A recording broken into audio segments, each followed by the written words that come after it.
Halo sahabat karet semuanya, kembali bersama saya Sahari dalam channel Dunsaka Dunia Sahabat Karet. Sebelum saya mulai dengan pembahasan ini, saya mengucapkan terima kasih kepada sahabat karet dan sahabat subscriber yang telah mensubscribe channel Dunia Sahabat Karet, sehingga channel saya ini akan lebih cepat berkembang dan selalu menyajikan video-video yang berkualitas dan bermanfaat buat Bapak Ibu dan sahabat karet semuanya.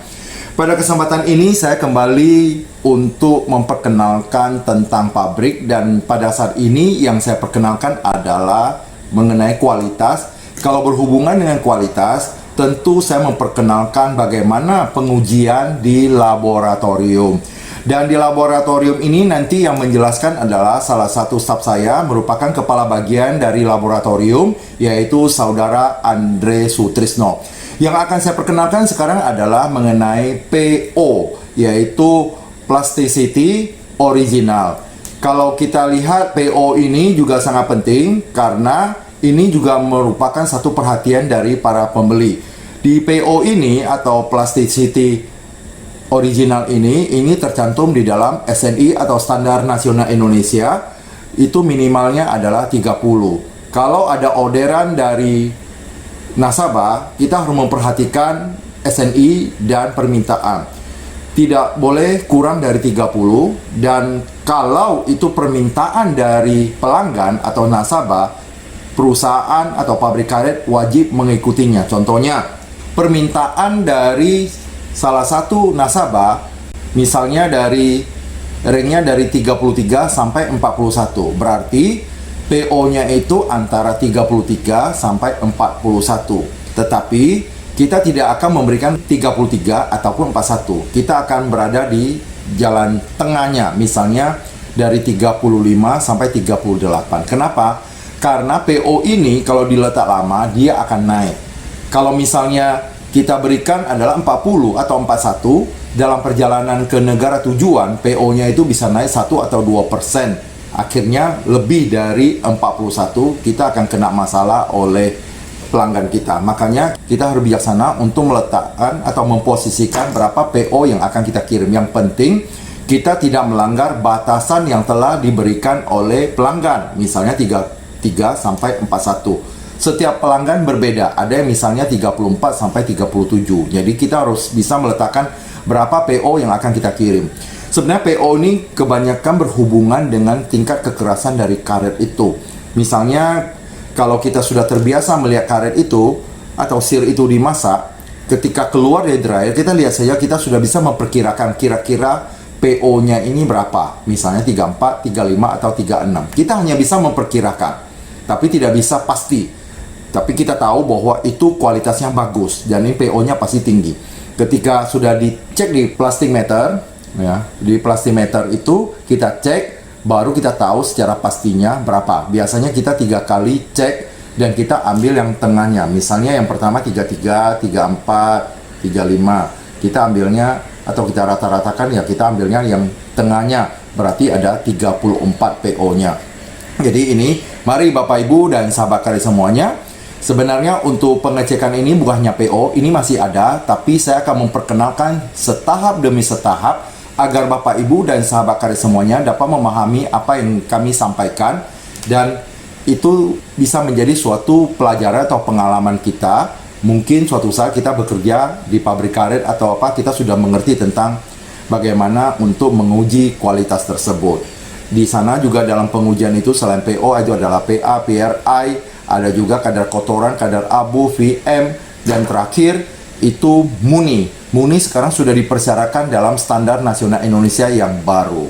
Walaupun itu SNI yang lama itu tidak mempersyaratkan MUNI, tapi ada juga beberapa pelanggan yang mempersyaratkan MUNI. Kita harus mengikuti apa kemauan dari pelanggan itu, maka kita tetap menguji MUNI. Nah, Bapak Ibu dan sahabat karet semuanya, untuk tidak memperpanjang waktu, mari kita bersama-sama mendengarkan penjelasan dari Saudara Andre Sutrisno. Tapi karena labor ini dekat dengan mesin produksi, maka agak ribut. Tapi saya akan mencoba memperjelas dengan tulisan yang akan saya tampilkan di layar. Silakan menonton.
selesai penimbangan berat sampel dibawa untuk didekat menggunakan lab mail atau gilingan laboratorium.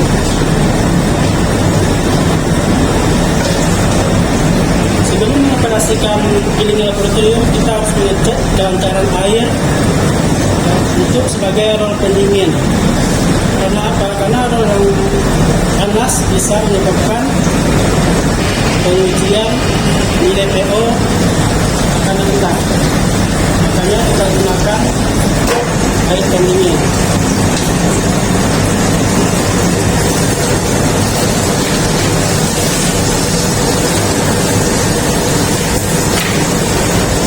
Kita uji giling sebanyak 6 kali gilingan sesuai dengan SNI 1903/2017.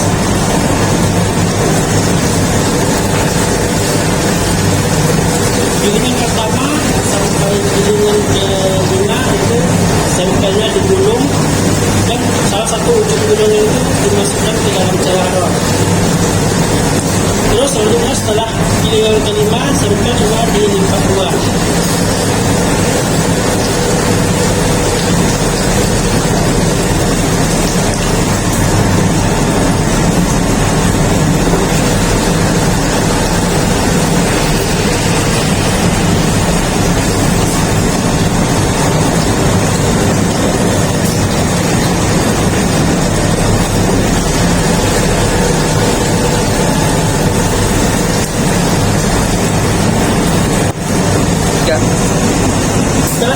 Setelah selesai penggilingan, sampel uji dimasukkan ke dalam desikator selama 30 menit.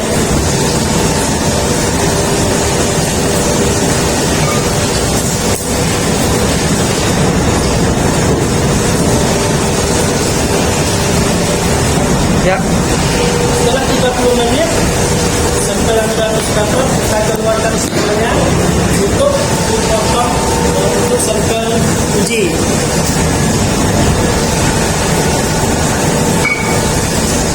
Di laboratorium sendiri kita ada beberapa pengujian ya. Yang pertama itu kadar kotoran, kadar abu, kadar zat menguap, kadar nitrogen, pH, pRI. Dan sekarang sudah ditetapkan juga SNI yang terbaru untuk melakukan pengujian pemotongan sampel uji. Itu di laboratorium sendiri ada beberapa pengujian, yaitu pengujian kadar kotoran, pengujian kadar abu, pengujian kadar zat menguap, pengujian kadar nitrogen, pengujian pH dan pRI.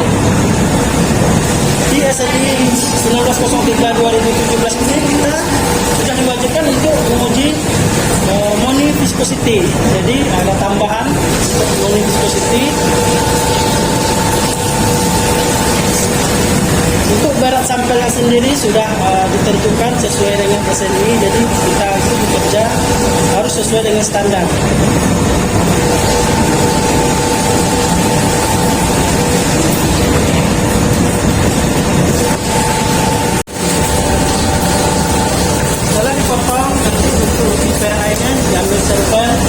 Setelah itu dilakukan penggilingan lagi menggunakan penggilingan nipisan dengan celah aroma itu sudah untuk 0,33 mm.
Setelah pemeriksaan selesai, untuk uji PO, PA, dan PRA itu kita melakukan pembentukan kancing.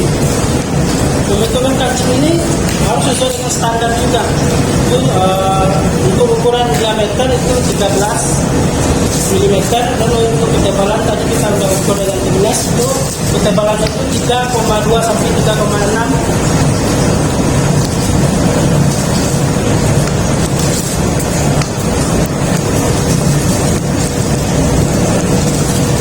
Dalam segi pengancingan itu kita ambil 6 kancing ya.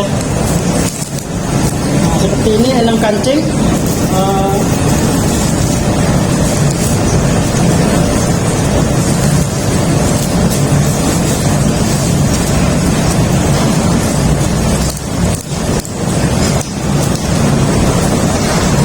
Jadi 6 kancing itu 3 kancing untuk uji plastisitas awal atau PO, dan 3 lagi untuk plastisitas pengusangan atau setelah di oven.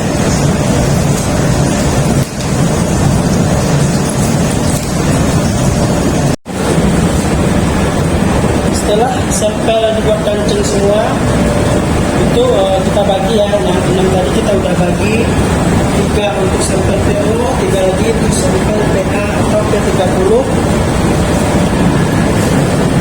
Untuk sampel PO langsung kita bawa, kita letakkan di tempat analisnya.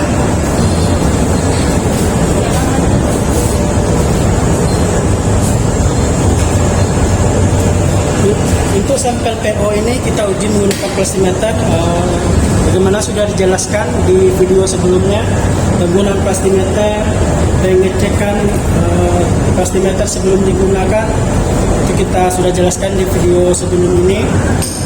Sekarang kita lanjut aja untuk video berikutnya. Jadi untuk pengujian ini, sebelum kita menguji contoh uji yang kita ambil dari SIR tadi, kita lakukan dulu pengujian CV rubber.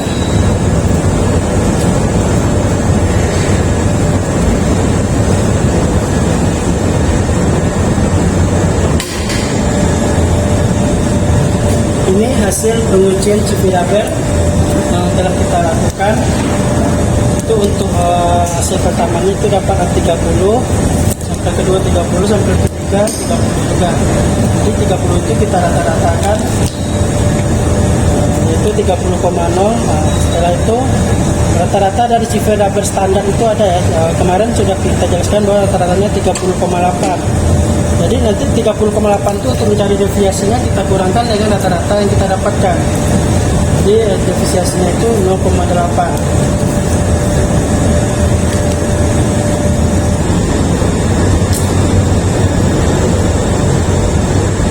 Ini kita sedang melakukan pengujian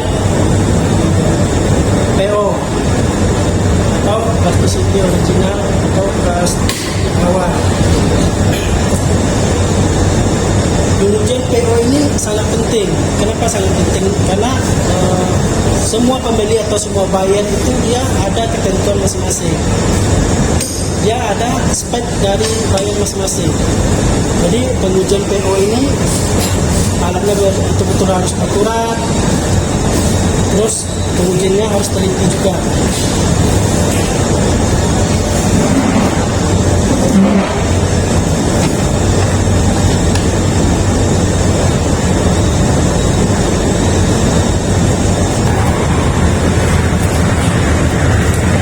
Hasil analisa PO tersebut, kita ada target masing-masing.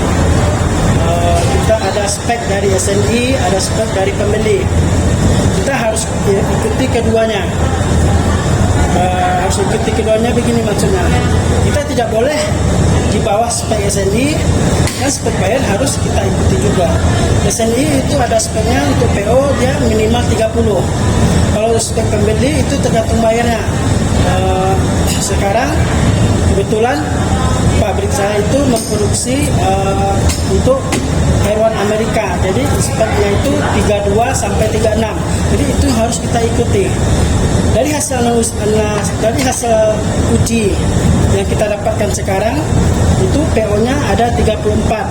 Jadi untuk spek Iron America itu sendiri kita udah memenuhi persyaratannya. Baik sahabat karya semuanya, tadi Saudara Andre sudah menjelaskan panjang lebar mengenai bagaimana tata cara untuk pengetesan atau pengujian terhadap PO. Pada vlog yang lalu kita sudah masuk kepada pengujian bagaimana untuk mengetahui kualitas dari SEER ini dan juga bagaimana untuk mengetahui keakuratan dari alat itu dengan menguji yang disebut dengan CV rubber. Jadi CV rubber itu menguji untuk kualitas. Misalnya CV rubber diuji, apakah hasilnya sama dengan yang tertera di dalam lembaran kertas itu? Kalau sama berarti akurat, dan plastimeternya pun juga akurat. Makanya kedua hal itu kalau sudah akurat, makanya itu bisa dites. Nah sekarang karena walaupun kemarin kita sudah tes dan ini menjadi aturan, setiap pagi itu dilakukan pengetesan dulu terhadap keakuratan dari alat, termasuk dari kualitas karetnya dengan menggunakan CV rubber. Nah, demikian Bapak Ibu penjelasan mengenai PO. Mudah-mudahan ini bermanfaat buat Bapak Ibu dan sahabat karet semuanya. Terima kasih. Semoga Bapak Ibu dan sahabat karet semuanya selalu sehat, sukses, bahagia, dan selalu menjadi orang yang luar biasa.